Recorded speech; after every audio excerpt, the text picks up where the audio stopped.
ధన్యవాదాలు మీకు. నెక్స్ట్ మరొక అద్భుతమైన డైరెక్టర్, రచయిత శ్రీ దశరథ్ గారిని రావాల్సిందిగా కోరుతున్నాను. వేదిక మీదకి సగౌరవంగా వచ్చి మెహర్ గారితో ఉన్న అనుబంధాన్ని షేర్ చేసుకోవాల్సిందిగా కోరుతున్నాను.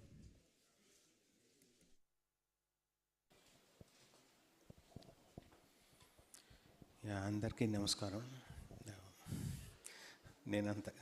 వీళ్ళందరిలా నేను బాగా మాట్లాడలేను. బట్ మెహర్ గారి గురించి వాళ్ళందరూ చెప్తున్నట్లే నేను చెప్పేది వెరీ స్వీటెస్ట్ సోల్, చాలా హెల్పింగ్ నేచర్ ఉన్న వ్యక్తి. నిజంగా చాలామంది ప్రాణాలు కూడా ఆయన వల్ల కాపాడబడ్డాయి. భుజాన్ని వేసుకొని హీరోల దగ్గరికి తిరిగి డైరెక్టర్లందరికీ మెసేజ్లు పెట్టి బోల్డ్ అంత ఫండ్ కలెక్ట్ చేసి చాలామంది మిత్రులకు ఆయన హెల్ప్ చేశారు.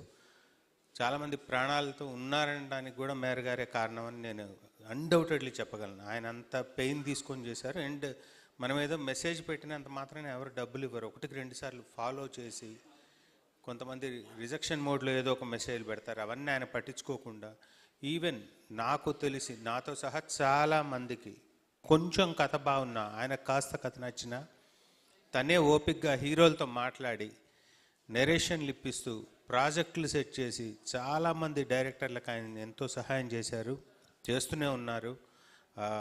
అలాంటి మంచి మనిషి ఇంత పెద్ద పోస్ట్కి వెళ్ళటం నిజంగా మా తెలుగు డైరెక్టర్స్ అందరికీ ఒక హ్యాపీ మూమెంట్ అండ్ అదృష్టం అనొచ్చు. ఎందుకంటే ఇక్కడ టీడీఎఫ్ఏ ట్రస్ట్కి కూడా మెహర్ గారు ట్రెజరర్గా ఉన్నారు. అంటే ట్రస్ట్ అంటే మన తెలుగు డైరెక్టర్ అసోసియేషన్కి సంబంధించిన అమౌంట్లు అన్నిటినీ కాపాడడానికి పెట్టిన వ్యక్తి మళ్ళీ మెహర్ గారే. ఎందుకనంటే ఆయన ఉంటే 100% ఎలాంటి ఫైనాన్షియల్ క్రైమ్స్ జరగవు.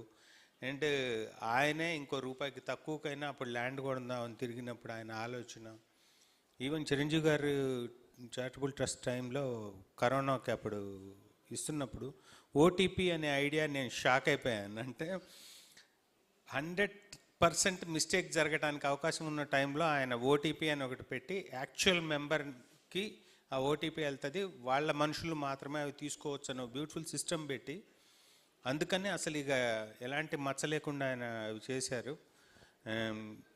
వెరీ వెరీ హ్యాపీ అండి మేయర్ గారు. మీరు ఇలాంటి పొజిషన్లో ఉంటే నిజంగా మంచే జరుగుతుంది. అందుకనే భగవంతుడు ఇంకా పెద్ద పెద్ద పోస్టులో మీలాంటి వాళ్ళని పెట్టి ఇంకా మరింత మందికి చాలా సహాయం జరగాలని మనస్ఫూర్తిగా కోరుకుంటూ, అండ్ అది కూడా బెస్ట్ డెసిషన్ అనిపించింది మన టీడీఎఫ్ఏ వాళ్ళకి.